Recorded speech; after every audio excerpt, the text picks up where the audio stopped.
न पूछ कि मेरी मंजिल कहाँ है, न पूछ कि मेरी मंजिल कहाँ है। अभी तो सफर का इरादा किया है, अभी तो सफर का इरादा किया है। न हारूंगा हौसला चाहे कुछ भी हो जाए, न हारूंगा हौसला चाहे कुछ भी हो जाए। ये मैंने किसी और से नहीं खुद से वादा किया है, ये मैंने किसी और से नहीं खुद से वादा किया है। अगर आपको अपने लक्ष्य को पाना है तो आपको अपने हौसले को हमेशा मजबूत बनाए रखना होगा, अपने जज्बे को हमेशा जिंदा रखना होगा और जुनून को बनाए रखना होगा। तब चाहे मुश्किलें कितनी भी क्यों ना आ जाए, आप अपने लक्ष्य को जरूर पा सकते हैं।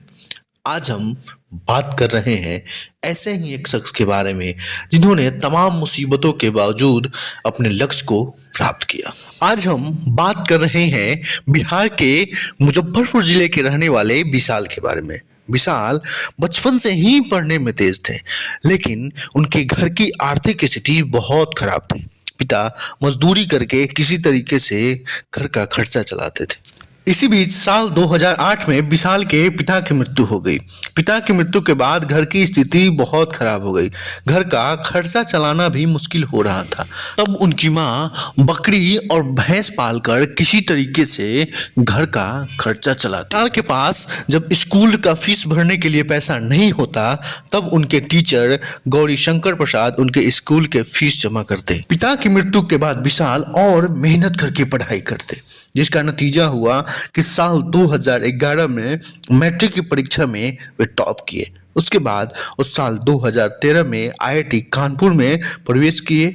आईआईटी कानपुर से पास होने के बाद विशाल का जॉब रिलायंस में हो गया।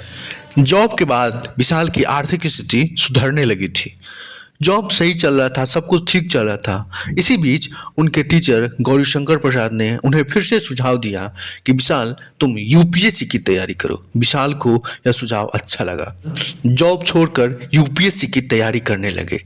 यूपीएससी की तैयारी के दौरान भी जब कभी उन्हें पैसों की जरूरत होती, तब उनके गुरु गौरीशंकर प्रसाद उनकी हेल्प करते। साल यूपीएससी की तैयारी में पूरी अपना जान झोंक दी और साल 2021 में उन्होंने यूपीएससी क्वालिफाई किया, जिसमें उनका रैंक 484 आया। विशाल की ये कहानी हमें बताती है कि कभी भी हमें अपना हिम्मत नहीं हारना चाहिए, हमें लगातार मेहनत करते रहना चाहिए, अपनी मंजिल कभी न कभी जरूर मिलेगी।